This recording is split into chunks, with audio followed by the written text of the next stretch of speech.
नमस्कार, मैं सुमित एक बार फिर आप सबका स्वागत करता हूं मेरे YouTube चैनल एजुकेशन जानकारी के अंदर। तो आज मैं आपके सामने कुछ इंपॉर्टेंट क्वेश्चन लेके आया हूं। ये क्वेश्चन कहीं ना किसी एग्जाम के अंदर पूछे गए हैं और ये हमारी प्रो के लिए भी काफ़ी ज़्यादा इंपॉर्टेंट हो सकते हैं। तो आइए देख लेते हैं कुछ इंपॉर्टेंट क्वेश्चन। इसके अंदर पहला क्वेश्चन जो कि इस प्रकार है, 1887 द स्टडी ऑफ एडमिनिस्ट्रेशन लिखी थी वुड्रो विल्सन ने। और इन्होंने बताया था जो सरकार है उसका सरकार का कार्य और प्रशासन का कार्य दोनों अलग अलग है। इन्होंने एक डायकोटोमी नामक बुक लिखी थी। इसके अंदर बताया था इन्होंने सरकार को नियम बनाना एक अलग काम है और उसे कार्यान्वयन करना वो एक अलग कार्य है। इन्हीं के कारण विश्व पटल पर पब्लिक एडमिनिस्ट्रेशन की स्थापना हुई थी। तो वुड्रो विल्सन के इस लेख के द्वारा द स्टडी ऑफ एडमिनिस्ट्रेशन के द्वारा विश्व पटल पर पब्लिक एडमिनिस्ट्रेशन की स्थापना मानी जाती है। बहुत इंपॉर्टेंट थिंकर है, याद रखें इन्हें। सेकंड क्वेश्चन जो कि इस प्रकार है, पद सोपान व्यवस्था के दोषों को दूर करने के लिए पुल व्यवस्था किसके द्वारा आई थी? तो ये हेनरी फ्योल ने ये लाए थे ये व्यवस्था। भारतीय लोक प्रशासन संस्थान कहाँ स्थित है? तो ये भारतीय लोक प्रशासन संस्थान नई दिल्ली के अंदर स्थित है। पोस्ट कोर का सिद्धांत लूथर गुलिक से, बहुत इंपॉर्टेंट, याद रखें। पोस्ट कोर लूथर गुलिक ने दिया था। ये कई एग्जामों में पूछा गया सिद्धांत है। और जो इसकी फुल फॉर्म है उसको भी याद रखें। जो पी से प्लानिंग है, उससे ऑर्गेनाइजिंग है। तो इन सबको पूरा जो इनका जो पोस्ट कोर की जो उनके जो एक एक पॉइंट है उसको याद करें, बहुत ज़्यादा इंपॉर्टेंट है हमारे लिए। पांचवा क्वेश्चन जो कि इस प्रकार है, किसने कहा लोक प्रशासन में वे सभी कार्य आ जाते हैं जिनका उद्देश्य लोक नीति को पूर्ण करना अथवा क्रियान्वित करना है? तो ये एल डी वाइट ने कहा था कि लोक प्रशासन के अंदर वे सभी कार्य आते हैं जिसको हम लोक नीति में पूरा करना चाहते हैं। वित्त आयोग का संबंध आर्टिकल 280 से है, तो इसको याद रखें, बहुत ज़्यादा इंपॉर्टेंट है। और इसी के साथ साथ जो कुछ इंपॉर्टेंट है जिसके अंदर 148 जैसे हैं वो CAG computer auditor and general, 324 है जो चुनाव आयोग है भारत का, UPSC को याद रखें जो कि 315 में है। और जो महत्वपूर्ण जो आर्टिकल है संविधान के उसको याद रखें, ये हमारे एग्जाम में कहीं ना कहीं पूछ ले जाते हैं। सातवां क्वेश्चन जो कि इस प्रकार है, लोक प्रशासन का जनक। तो लोक प्रशासन का जनक वुड्रो विल्सन का कहा जाता है। इन्होंने जो अपनी बुक लिखी थी dichotomy public administration the study of public administration, तो उसी के द्वारा इसकी स्थापना भी मानी जाती है।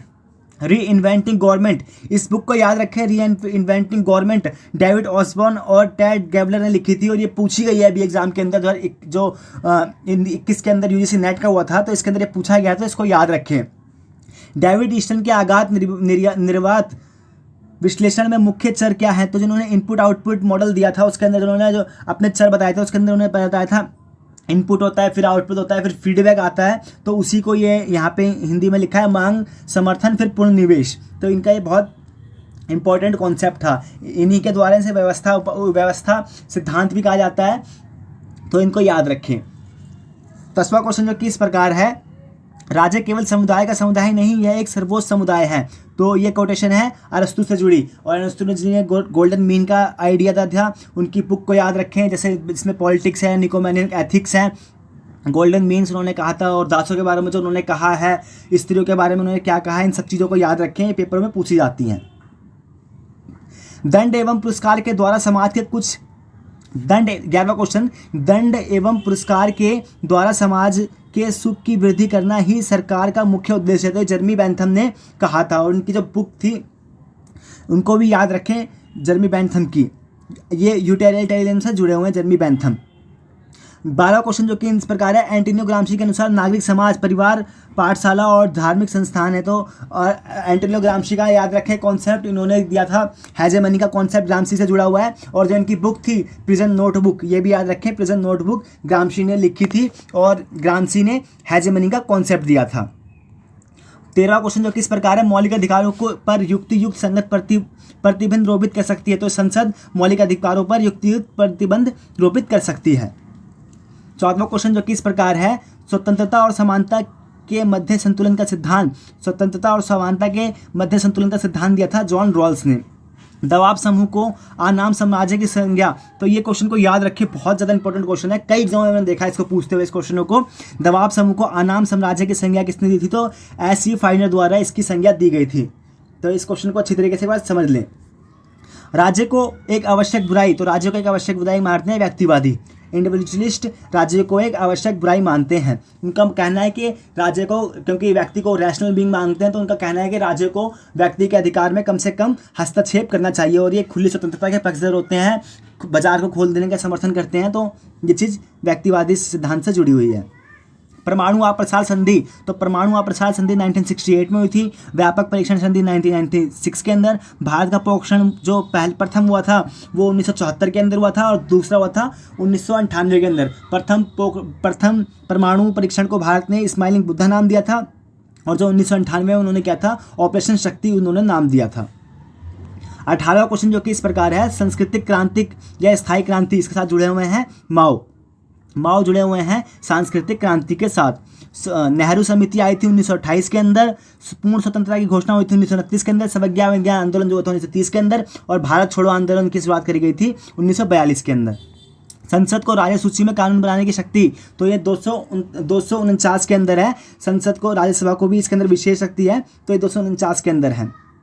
और ये जो विशेष राज्य से हमारे जो राज्य जुड़े हुए हैं इनसे संबंधित है, 371 डी के अंदर आंध्र प्रदेश आता है, 371 जी के अंदर मिजोरम आता है और 371 आई के अंदर गोवा। तो मैं आपके लिए एक क्वेश्चन छोड़ के जा रहा हूँ कि भारत के अंदर ये वर्तमान में कितने राज्य हैं जिनको पूर्ण राज्य, माफ कीजिएगा, जिनको विशेष राज्य का दर्जा पर्याप्त है। आप कमेंट करके मुझे जरूर बताएं, आपके कमेंट का इंतजार मुझे जरूर रहेगा। ब्रेटन वुड्स समझौता किसके कारण हुआ था? ब्रेटन वुड्स समझौता हुआ है अंतर्राष्ट्रीय मुद्रा कोष की स्थापना के संदर्भ में ब्रेटन वुड्स समझौता हुआ था।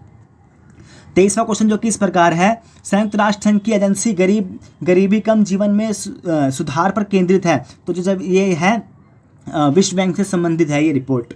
मार्शल योजना को याद रखें, जो यूरोप के अंदर जो अर्थव्यवस्था का नुकसान हो गया था उसी को पुनरुत्थान या पुनर्निर्माण के लिए जो अमेरिका द्वारा योजना लेके आई थी, इसी को मार्शल योजना कहा जाता है। इजराइल के साथ भारत के पूर्ण संबंध, राजनीतिक संबंध 1992 में स्थापित हुए। जॉन रॉल्स ने समान स्वतंत्रता का सिद्धांत दिया है और भेदमूलक अवसरों की उचित समानता का सिद्धांत दिया है। और ये लेनिन की बुक है, what is to be done, ये याद रखें, पूछी गई है बुकें। और state and revolution, imperialism the highest state of capitalism, तो इसको याद रखें, ये बहुत ज़्यादा इंपॉर्टेंट है। Imperialism the highest state of capitalism, ये पूछा गया है कई एग्जामों के अंदर, तो इसको याद रखें। युद्ध हितकर है क्योंकि इससे देश प्रेम और राज्य की भक्ति की भावना पुष्टि होती है। तो ये बात कही थी हीगल ने कहा था कि जो युद्ध होते हैं उसके कारण देश के अंदर देश प्रेम की भावना जागती है और राज्य की भक्ति की भावना पुष्टि होती है। और हीगल का एक और कोटेशन याद रखिए, उन्होंने कहा था कि जो राज्य है वो ईश्वर का अवतार है राज्य के ऊपर। तो ये राज्य के बहुत बड़े समर्थक थे हीगल।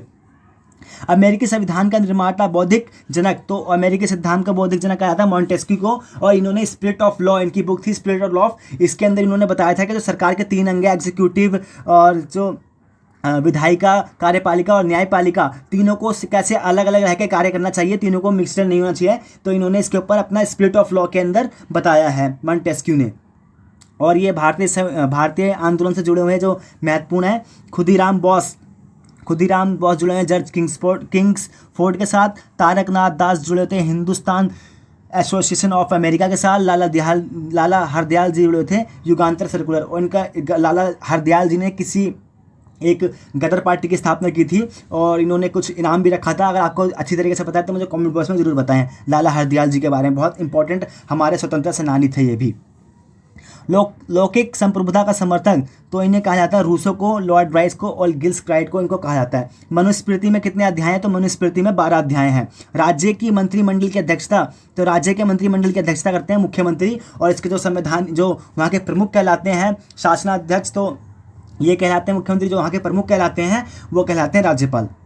कास्ट इन इंडिया के लेखक कौन है जरूर बताएं मुझे कमेंट करके। ये रजनी कोठारी से संबंधित है, याद रखें। कास्ट के ऊपर उन्होंने बहुत अपना काम किया है कास्ट के ऊपर, और इन्होंने कांग्रेस प्रणाली के ऊपर भी काम किया था रजनी कोठारी ने, तो उसको भी याद रखें। समवर्ती सूची किस देश से ग्रहण किया गया? तो समवर्ती सूची ग्रहण किया गया है ऑस्ट्रेलिया से ग्रहण किया है। और कानूनी संप्रभुता का सिद्धांत, तो कानूनी संप्रभुता का सिद्धांत जुड़ा हुआ है जॉन ऑस्टिन के द्वारा, बहुत ज़्यादा इंपॉर्टेंट है, इसको भी याद रखें। जॉन ऑस्टिन, ये पूछा गया 2019 के एग्जाम के अंदर। राजनीतिक समाजीकरण के संबंध में यह एक निरंतर प्रक्रिया है, तो इसका मुझे पता नहीं है, ये थोड़ा गलत हो गया है तो इसको छोड़ दें, कोई नहीं। स्वतंत्रता अति शासन का विलोम है, तो ये क्वेश्चन पूछा गया है 2016 के एग्जाम के अंदर पूछा गया। स्वतंत्रता अति शासन का विलोम है, तो ये सीले द्वारा ये कहा गया था कि स्वतंत्रता अति शासन का विलोम है। कौटिल्य ने जो सिद्धांत दिया था उसे सप्तांग सिद्धांत कहते हैं। इसके अंदर उन्होंने बताया था अमत्य और राजा कैसे होते हैं, कर्तव्य क्या क्या हैं, सब चीज़ उन्होंने बताया है कौटिल्य के। संयुक्त राष्ट्र महासभा के अध्यक्ष का कार्यकाल कितना होता है? 12 माह या 1 वर्ष के लिए होता है इसका कार्यकाल। तो ये छोटी सी वीडियो थी, कुछ क्वेश्चन थे इंपॉर्टेंट जो किसी ना किसी एग्जाम के अंदर पूछे गए हैं। उम्मीद करता हूँ आपको अच्छी लगी होगी। अगर कुछ कमी रहेंगे तो मुझे कमेंट करके जरूर बताएं, मैं आने वाली वीडियो के अंदर इसको सुधारने का जरूर प्रयास करूँगा। आपने मेरी वीडियो को देखा, इसके लिए तहे दिल से आपको धन्यवाद। अपना नाम रोशन कीजिए, अपने परिवार का नाम रोशन कीजिए, अपने देश का नाम रोशन कीजिए। Thank you so much for watching my video. दिल से आभार आपका।